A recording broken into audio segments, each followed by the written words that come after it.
რაში გვეხარჯება გვენდის 1000 ლარი.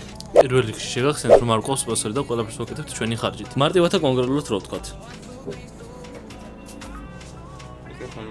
პირველ რიგში ჩამოვფრინდით სტამბულში, საქართველოსდან, რათა გადავფრინდიყავით აბუ-დაბი და ბანგკოკში. ხოლო ბანგკოკიდან ვაპირებდით გასაოცარ მოგზაურობას. მაგრამ ჩამოსვლის შემდეგ ყველაფერი შეიცვალა. რის შედეგადაც დავრჩით სტამბულში. სტამბულში იმიტომ გავჩერდით, რომ აბუ-დაბიში ჩამოვარდა რაკეტები. ირანში კი დაიწყო ომი.